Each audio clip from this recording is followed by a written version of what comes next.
Hello साथीहरू, welcome my YouTube channel Manisha Lamichhane. आज हामी जाँदैछौँ पशुपति मन्दिर। त्यसको लागि चाहिँ म हल्का रेडी हुँदैछु। रेडी त हुनै पर्यो। अनि त्यसपछि मेरो भाइ र म जाँदैछौँ पशुपति टेम्पल चाहिँ है।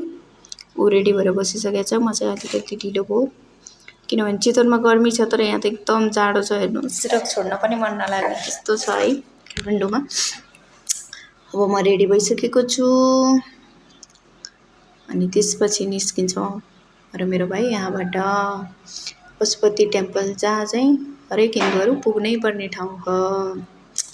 मैले चाहिँ भाइलाई चाहिँ हेलो भाइ भनेको, उसले पनि हाई भन्दैछ।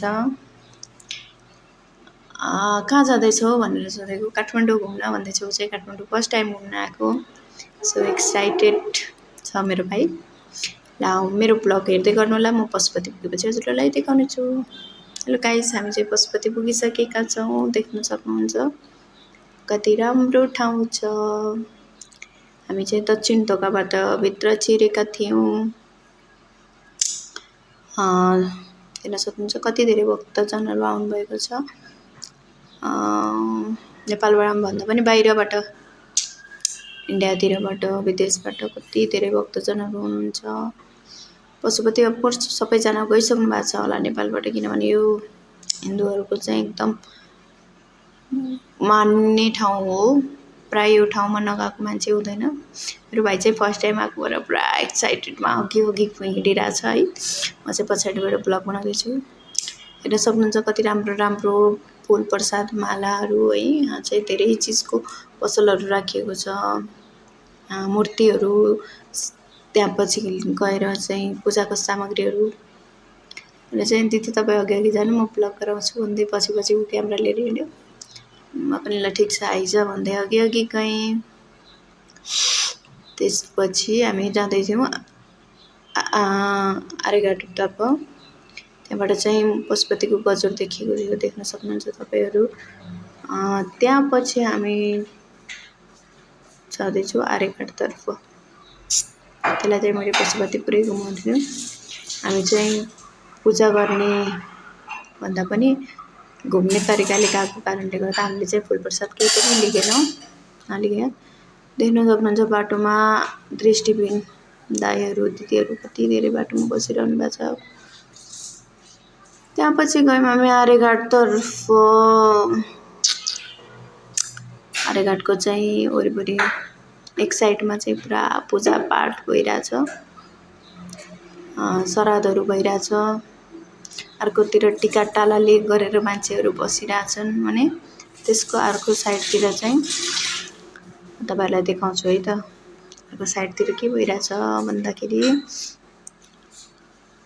एकतिर पूजापाठ भइरहेछ भने अर्कोतिर चाहिँ दाह संस्कार भइरहेछ।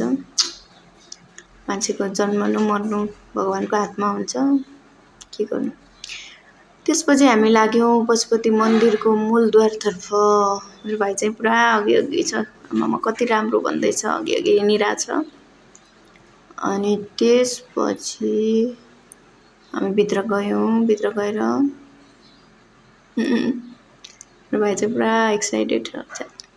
अनि त्यहाँपछि हामी गयौँ परिवारको घर, जहाँ परिवारहरू चाहिँ कति धेरै छन्, लाखौँ करोडौँमा छन्। उनीहरूलाई खाने चारोदेखि लिएर बस्ने बास सब छ। त्यसपछि हामी गयौँ पशुपति मन्दिरको।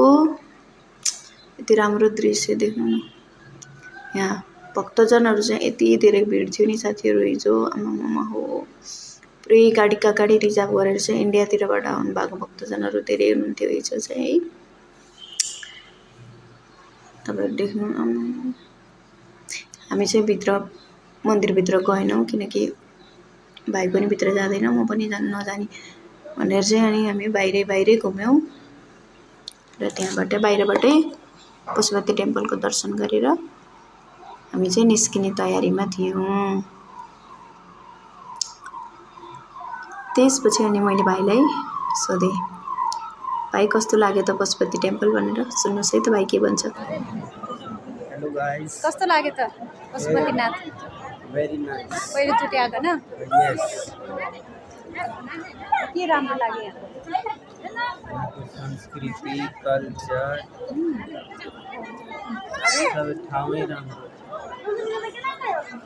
अब नेक्स्ट टाइम आउँदाखेरि चाहिँ पूजा गर्ने तरिकाले आउनु छ यस अब पूजा गर्ने तरिकाले आउँछ ल त्यसपछि हामी पश्चिम ढोकातिरबाट चाहिँ बाहिर निस्क्यौँ अनि त्यहाँबाट अलि अगाडि के पुगेका थियौँ यति ठुलो पानी पर्यो 1-1.5 घन्टा हामी त्यहीँ बस्यौँ त्यसपछि भिज्दै गाडीसम्म पुगेर घर फर्क्यौँ तपाईँहरूलाई कस्तो लाग्यो मेरो भ्लग यदि राम्रो लाग्यो भने लाइक कमेन्ट सब्सक्राइब गर्नु होला थ्याङ्क यू एभ्रिवान